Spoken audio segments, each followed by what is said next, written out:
all over here, and I think about the Dolls and the Steigers and the Melrose, and I think about cereal and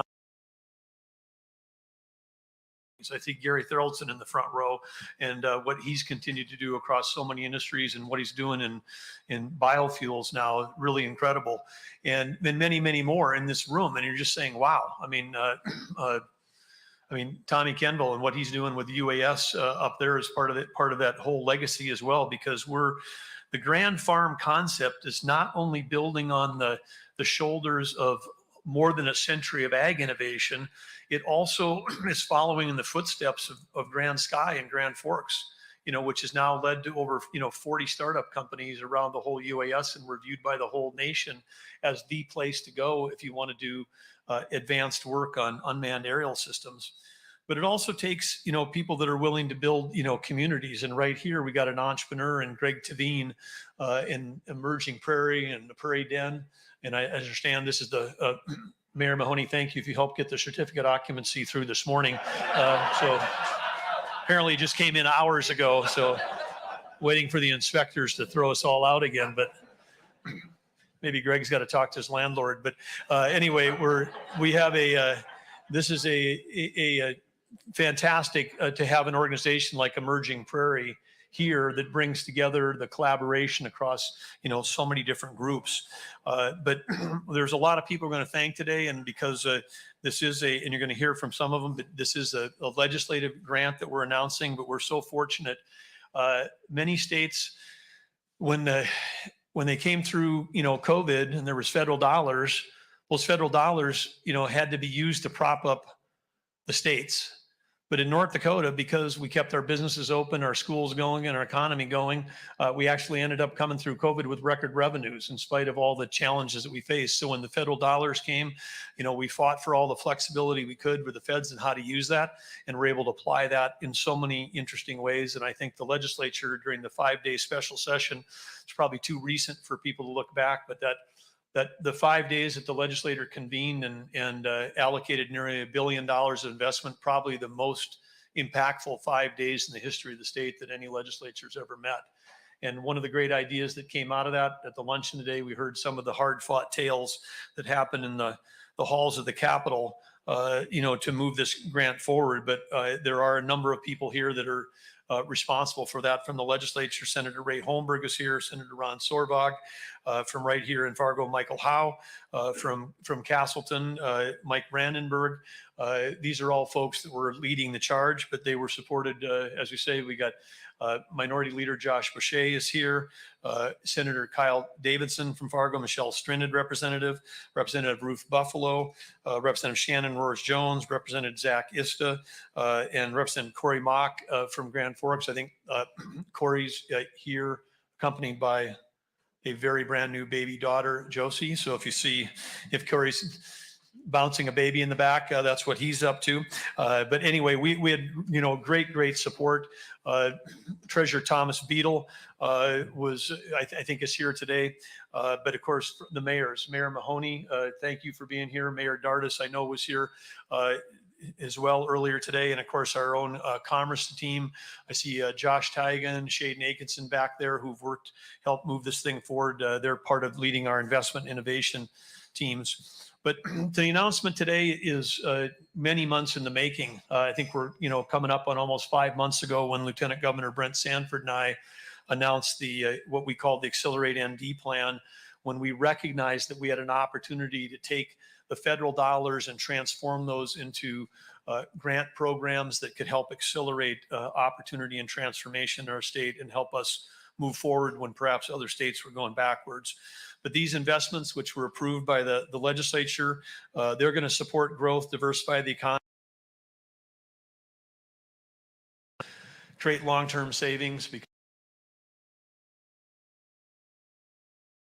or of course have to work on the all-important workforce issues. But one of the areas that from those American Rescue Plan Act dollars was autonomous agriculture. And this is where I think everybody in the room had a team, worked as part of the team to make that happen. And of course, one thing that I've always appreciated is private-public partnerships. This is a one-to-one match. We know that when we take pass through federal grants and you match them up with the private sector, you're probably going to get even more impact for what you're doing. And this ability for these things coming together is going to work on innovation, facility, project management, workforce initiatives, all of that, to support autonomous agriculture. And as I've said earlier, I mean, we really have to think about North Dakota has always been a leader in ag innovation. And when we've got this private-public match using legislative approved federal funds, it's an investment that will further accelerate ag innovation, and it's going to have a transformative impact on the future of North Dakota and our nation's agriculture industry. And when I look out and I see President Dean Brashani here, I know Greg Lardy's VP of Ag Affairs is here. We've got leaders from research here at NDSU. This is super exciting for me, and I think UND's got some folks here as well. Grand Sky, part of success of Grand Sky is how tightly tied the University of North Dakota is in with all of the activities that are going. And so when we make this announcement today, it's great to see all the NDSU flags flying here, because we got to get NDSU tied in deeply to this too. I mean, NDSU ag research through extension touches every county in our state. It's not about Fargo or Cass County. It's about the whole state. And when we got a state which has got nearly 90% of the state of North Dakota is either in a farm or a ranch, it's always about the whole state when we're moving agriculture forward. So really excited about the partnerships there. And so then today, I mean, with all of this background, I mean, the news for today, which I think is the least kept secret in the state, but it's my pleasure today to announce that based on the legislative actions of the 67th legislature signed into law, that gave the grant authority to the North Dakota Department of Commerce. And I'm here to announce on behalf of them that they have awarded a $10 million matching grant to Grand Farm to advance autonomous ag technology.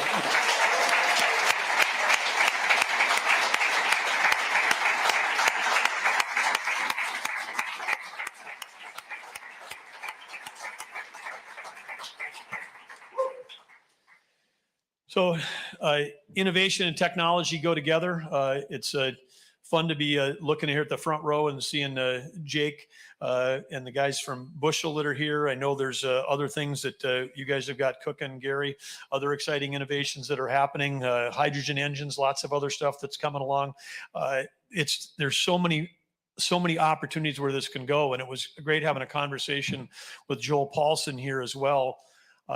One of the other things serendipitously that is Joel Paulson from the FM Diversion Authority, the Fargo-Moorhead West Fargo Horace Harwood Diversion Authority, covering the entire metro area, 250,000 people, $25 billion of property protected, 55 school buildings, an entire university, and about 25% of North Dakota's healthcare capacity protected permanently. And now we're only 7 years away from that. With that comes the acquisition of almost 30,000 acres of public land that'll be managed in that floodplain that has to be used for agricultural purposes. A guy just sitting back like me might go, wow, I think there's a huge opportunity for a partnership between Grand Farm and the FM Diversion and North Dakota State in terms of how we tie together and take advantage of that, because there'll never be that kind of North Dakota Red River Valley farmland ever becoming available again. And I mean, we've got to figure out a way to bring that and the opportunities for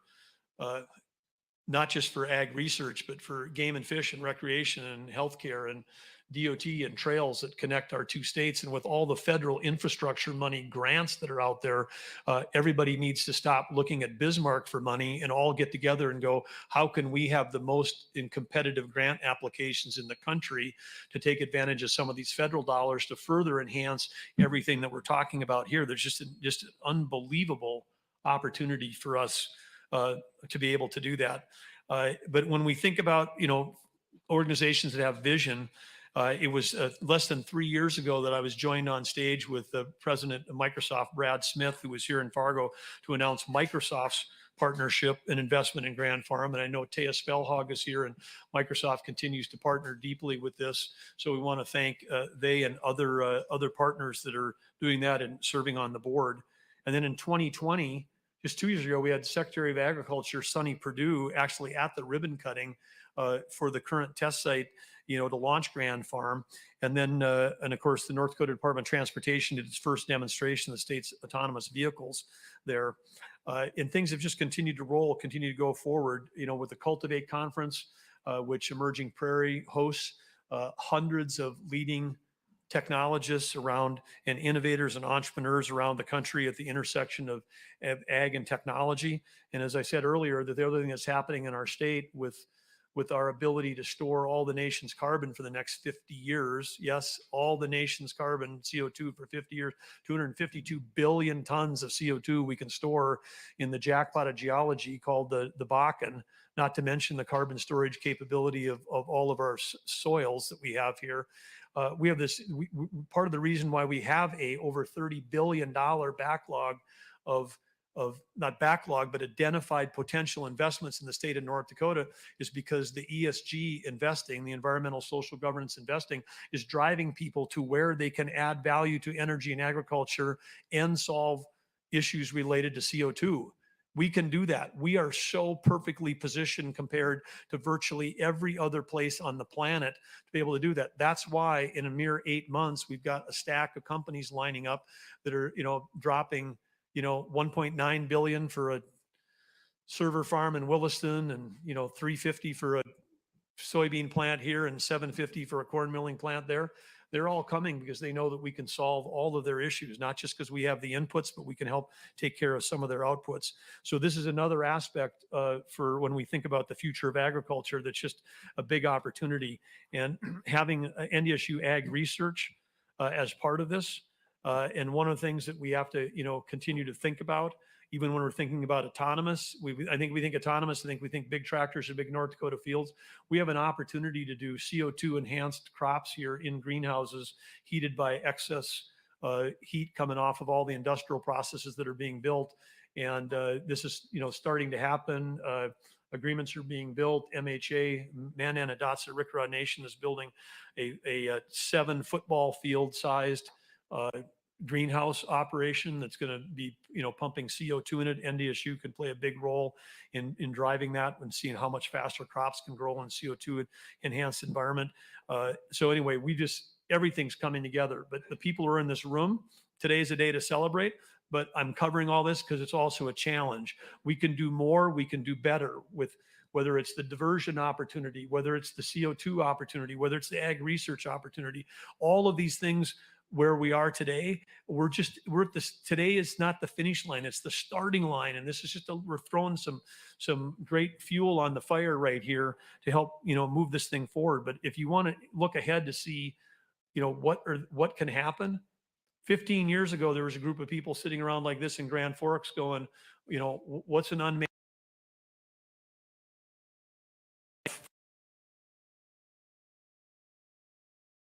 Northrop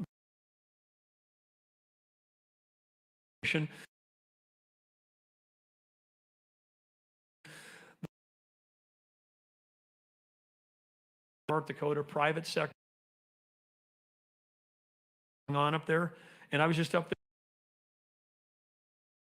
and they've landed a contract for $3 billion of refurbishment. Global Hawk.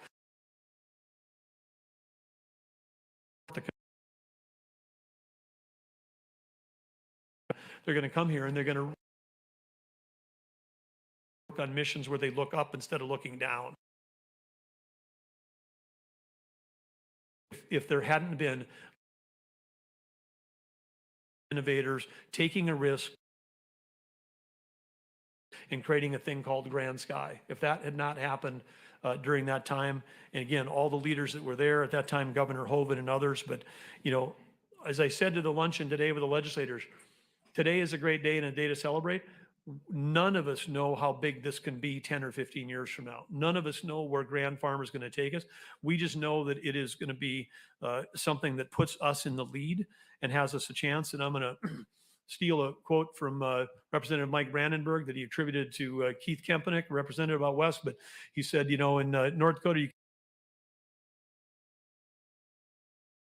the group that's here moving forward. You leave today. Let's go. $1 million.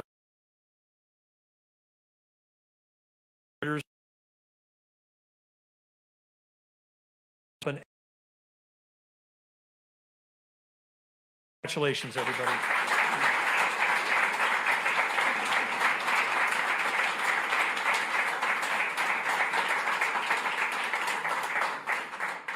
Thank you, Governor Burkham. Appreciate the kind words. And we also have a number of people in this room that certainly were very supportive of this. We're going to hear from a few more individuals that worked on this project specifically. Let's begin with State Senator Ron Sorbegs. Senator Sorbegs was elected in the North Dakota Senate in 2010, representing District 45. He serves on the Senate Appropriation Committee. He holds a Bachelor of Arts degree in sociology from Concordia College in Moorhead, Minnesota. Senator Sorbegs studied at the Bohe Institution for Legislative Leadership Development, is a member of the Fargo-Moorhead West Fargo Chamber of Commerce, past member of the Prosper Farms Elevator Board of Directors, small business owner, and past commissioner for the Fargo Park District. Senator Sorbegs and his wife, Carla, have 2 children and make their home in Fargo. Welcome.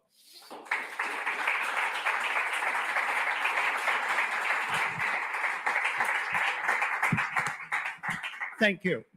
I'll keep it short because I know there's others that are going to be speaking, but I'm going to just approach this with some thank yous. You know, we're getting a thank you as legislator, sure. And we did appropriate $10 million, but I'm going to back it up a little bit on how that happened. And the reason that happened is because of Greg Tavine and the people around Grand Farm. You know, Grand Farm, as you've heard, is a concept that started about 3 years ago. You know, we all saw it as a pipe dream. Nobody knew for sure where it was going to be. And as you all know, Greg's pretty tenacious and kept it going. But where it really started was probably, I don't know, a few months ago when a special session was coming up and the fact that there was going to be a lot of funds available. And as the governor alluded to, we had a great opportunity to use them for more than just bailing out because things have gone bad, because North Dakota is doing good. And I know Greg visited with Representative Howe and me quite a bit. And how do I go about this?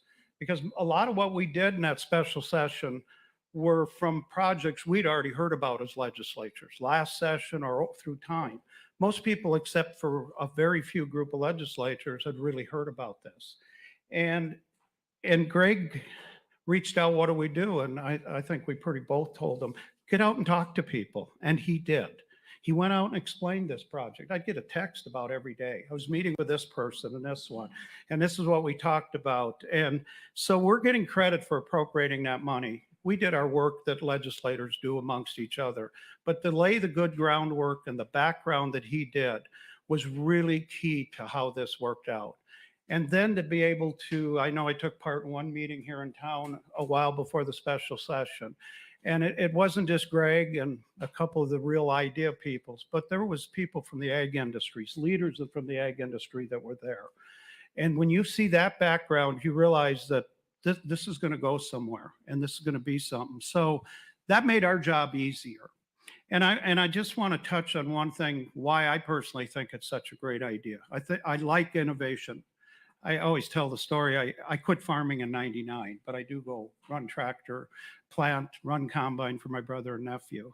And when I first started doing that, when they got auto steer, I said, I don't really need that. I know how to steer a tractor. And it didn't take long after the one time I had to crawl in the one with auto steer that why that's there. And I know that's simple compared to what's going on here, but it is really the basis of it. It isn't about comfort of the operator. It's about the savings of not overlap spraying or wasting fuel. It's all the things that technology bring.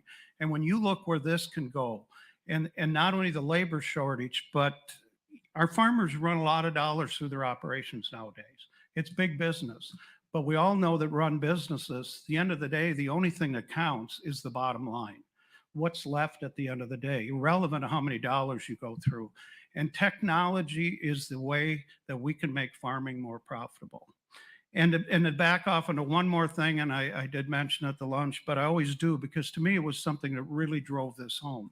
Last session, we approved money for the Peltier Complex at NDSU, the research center, which also has the Northern Crops Institute. The session before I came in, they approved the money for the greenhouse.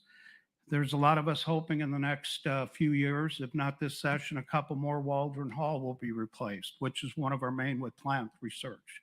And why am I mentioning all those things? Because what do? Exactly what this is, different areas, but they bring people not from all over the country, but all over the world to North Dakota. And it's not about NDSU, it's not about Cass County, so Governor alluded, it's about agriculture and agriculture in the state of North Dakota. It's our primary industry. It touches every community. I don't care if it's Fargo or the smallest one out west. We're all touched by ag. We run up the money with the different ones, and to just see this potential and this opportunity, it does one thing. It makes North Dakota one of the leaders in ag. We are in a production way, but this brings in all the other parts. So I'm glad there's all of you here to celebrate this. Yes, the legislature approved the little money, but at the end of the day, let's just celebrate. This is a great project, and this is good for North Dakota. So thank you.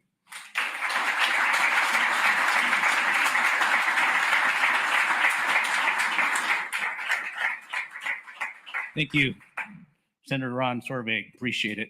Next on the agenda is Senator Representative Michael Howe. Representative Howe is a fifth-generation family farmer from Castleton and was elected to the North Dakota House of Representatives in 2016, representing District 22, a large rural area of Cass County.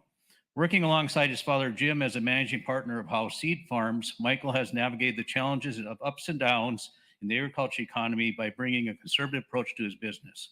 Representative Howe is a member of the House Agriculture Committee and Water Topics Overview Committee, and a current member of the North Dakota Grain Growers, North Dakota Corn Growers, and the North Dakota Farm Bureau. Representative Howe and his wife, Katie, live in West Fargo. Welcome.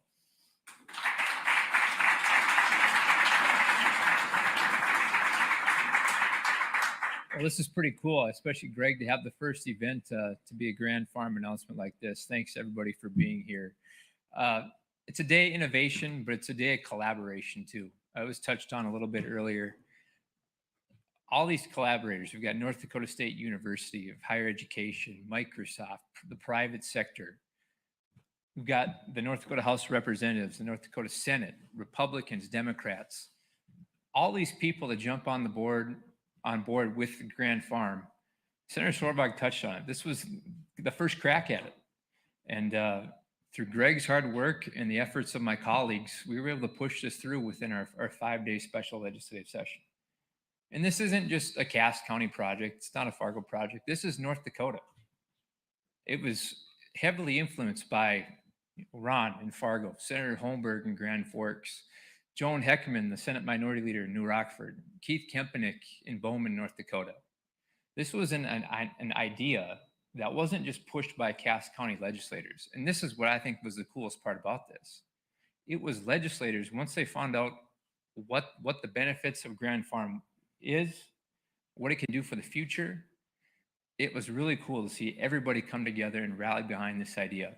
So I'm just going to leave it short there. I think it's a day to celebrate this accomplishment, what's ahead, and to celebrate the collaboration of really both chambers of the legislature, the executive branch, and every corner of the state coming together and rally behind this idea. So if we were successful in those 5 days of legislative session, I know there's still a lot of work ahead.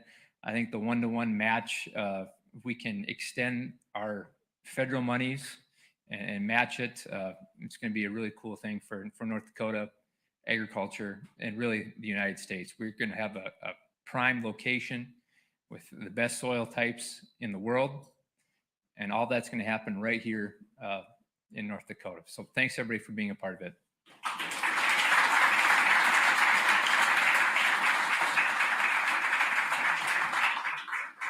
Thank you, Representative Howe.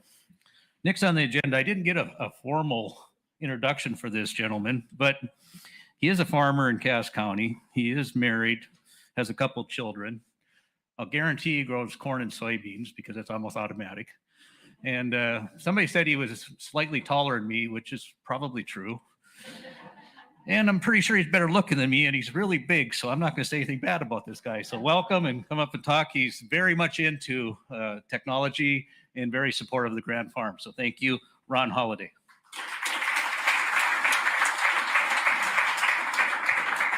Thank you, everybody. I hope you can hear me. I'm gonna kind of swing it here. So yeah, I'm not sure what I'm doing here. Yeah, I'm a farmer. We're southeast of Castleton a little ways.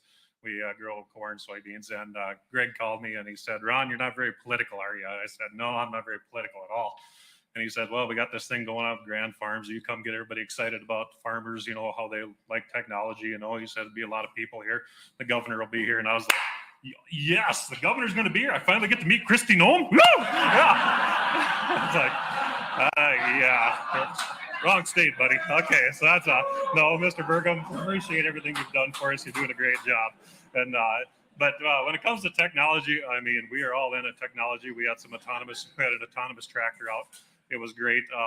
I said every autonomous tractor right now should come with a side-by-side so grandma can go out and rescue it when it doesn't want to move, because we got to move it 10 feet. But, you know, it's, you know, when it comes to, you know, technology, you know, we got seed. You know, we're looking at seed. By the way, Greg just told me I got 3 minutes too, so I got to hurry. So, you know, we're looking at placement of seed. You know, I'm going to come back down to the basics with the farmers a little bit, because, you know, we're just looking at, you know, selection of seed, you know, placement of seed, you know, planting it. You know, our planters really haven't changed a lot in the last 50 years. Our technology has got better on our planters, but what else is out there? I do not know. You know, harvesting, you know, logistics, you know, putting it in the bin. What's it in the bin? You know, technology. How do we take care of that? How do we get it to consumers? What quality is in there? You know, the bushel app right here, man. I love the bushel app. We use it all the time. It's like, but there's so much more I think we can do there. And I think, you know, there's so many things that are going on. And it just gets so exciting when you stop and think about it. And how do we get that all together? I've got no idea how we get that together. But you know what? Grand Farms is a great place to start. I mean, it's a great place, you know. And what the future, there's things going on out there that I can't even think about right now, that it just blows my mind. You get these young kids in here and they start talking about all this stuff, and it's like, I didn't even think about that. You know, I mean, it's just crazy to me, you know. And so get back, you know, that bushel app. I love the bushel app, but I think there's just so much we can do if we can just bring that to our bankers, you know, on a live, you know, every day, so our bankers can see that. What's that do, you know? So come November 1st, if there's a piece of ground or a tractor or something I want to buy, boom, I don't have to sit there and put it all in a spreadsheet. Bang, it's right there, you know. So I mean, it's just not about autonomy. It's about just the whole gamut of things.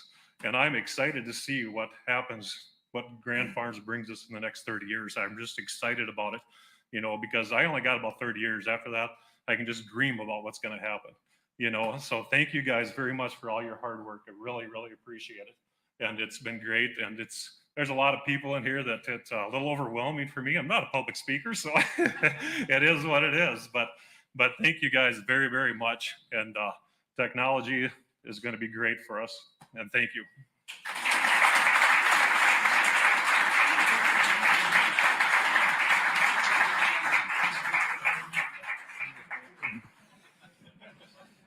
Well, he's taller, he's better looking, but he's got more gray hair than I do too. So we'll go with that. All right, next on the agenda here before we go into questions is the Grand Farm Director, Brian Carroll. Brian is a results-driven leader with extensive experience and success in driving strategic and operational excellence. Brian spent 8 years of his life as the site leader and director of advanced engineering and launch at HERE Technologies. Loves helping people plan, optimize, and launch new initiatives. He spent much of his career building high-performing teams in the location content industry, gaining experience in building operations in India, Mexico, and Europe. While operations and project management are his primary job functions by day, Brian also enjoys spending time with his family and traveling to interesting places. Brian.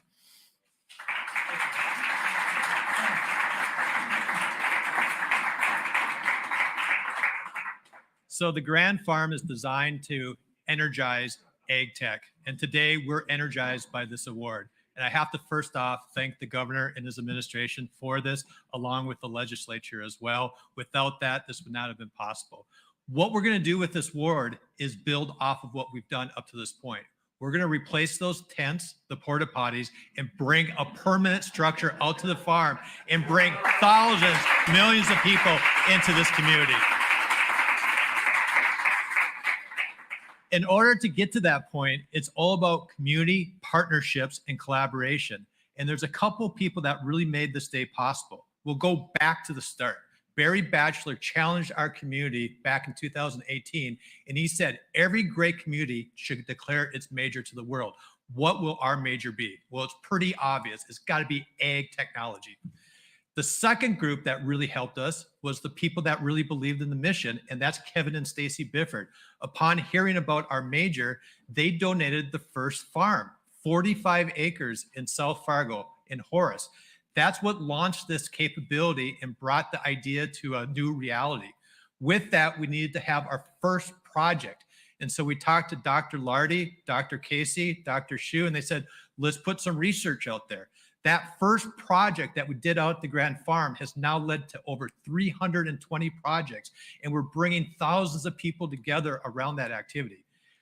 With the projects, we needed partnerships. And so the first big partner we had was Microsoft with Taya and her fine leadership. That one partner has now led to over 53 partners. And so when you combine the partners in the projects and bring that collaboration together, the possibilities open up. This day right here is what's going to multiply. We're going to take this energy, this activity, and what we're going to do is we're going to build a bigger vision. We're going to identify the permanent location of the Grand Farm so we can build a big campus, an innovation center around it, bring people from all over the world into this region and talk about ag tech.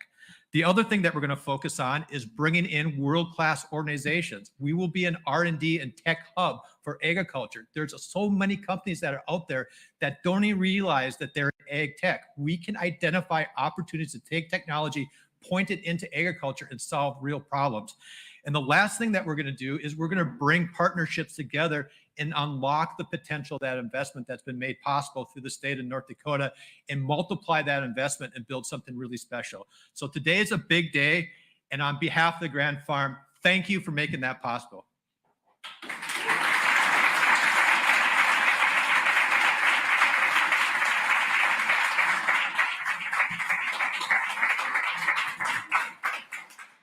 Well, thanks everyone for coming. We are going to open up for questions. I'm not sure who's answering these questions. I'm good at questions answering. They're not always the right ones, but I can answer. But anyway, is there any questions for anybody today that wants any further information? Question, private sector matches? Yes. Are they lined up in the works? How do you leverage the grant from the legislature? I'll let Brian answer. So today we also start our capital campaign. And so we will identify a series of partners that will lock the award in order to match the full value of the Grand Farm Award. So someone here is going to write the first check today, what you're saying? And I know your name, Peter.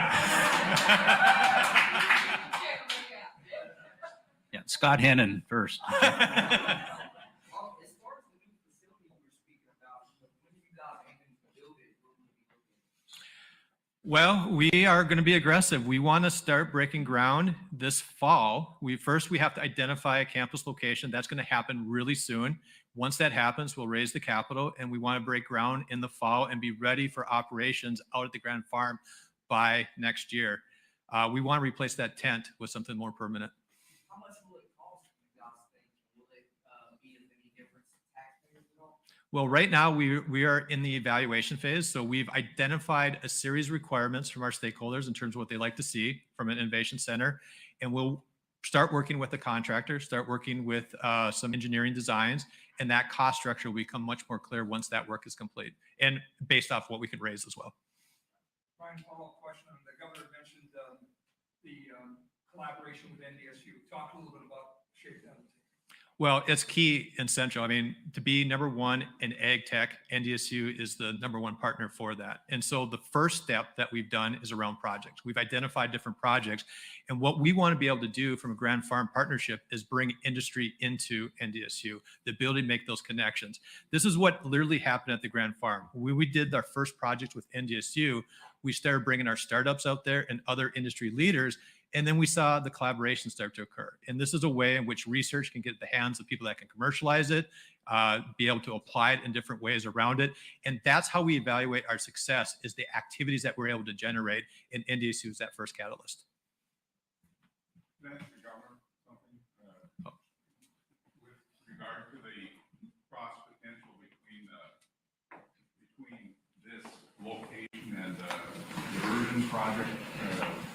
Explain that connection again.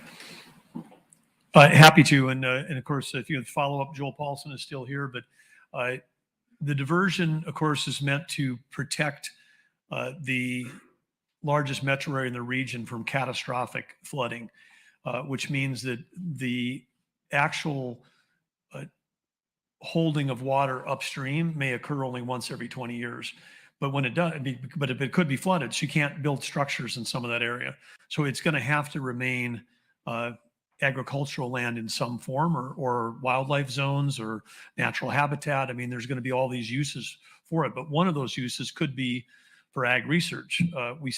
There's still places in the world and here that could have flooding. I mean, you could do research on flooding as, you know, over a long scale, soil health. I mean, there's just there's a rare opportunity. I mean, when we think about some of the state lands that the state owns, the state is the largest landowner, and the collaboration with extension going on in all counties, but this is 30,000 acres. I mean, this is a rare opportunity to have 30,000 acres that would have been private back into public. And so the combination between NDSU and Grand Farm, be able to do research or other things on that soil, as Michael Howe said, some of the best soils in the world, really incredible to have a platform for technology companies to be able to come and do testing. So anyway, I just think it's just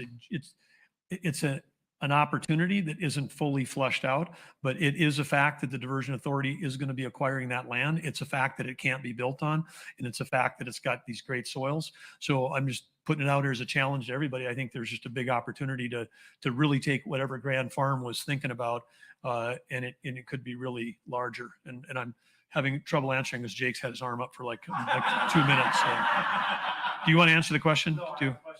Oh, you do? Okay, come on. We want to answer that one. I just got asked. For clarity, who makes that decision with that land and how, so mostly for public pressures when this time comes? Well, I think it's the FM Diversion Authority would be the one that's making the decision. The Diversion Authority is a separate legal entity made up of representatives from all the, you know, both states, both counties, all the cities.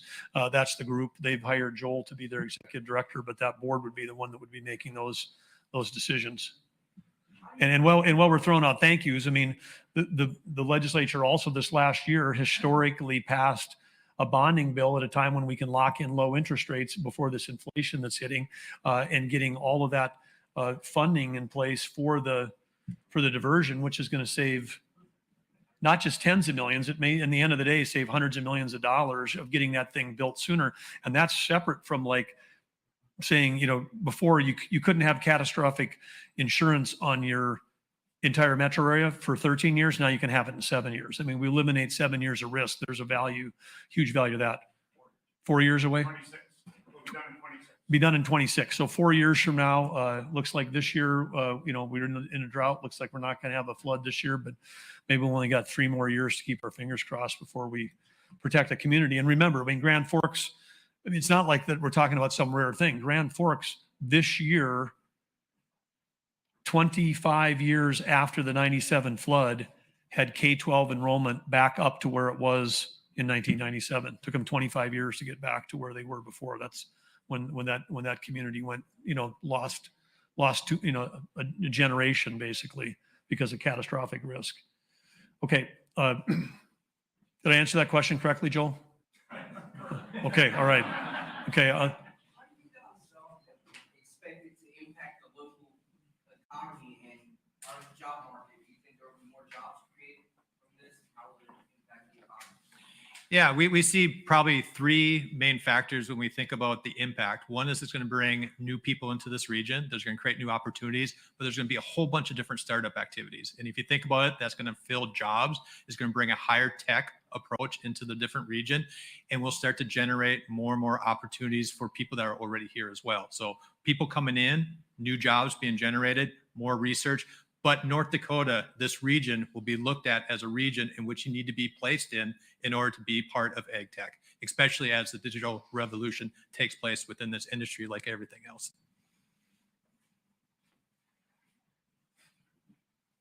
I'd like to ask Mark one question. So your organization behind this, and that's an important organization, but also is one that is quite emphatic about family farms, and here you're talking about technology that some worry is going to displace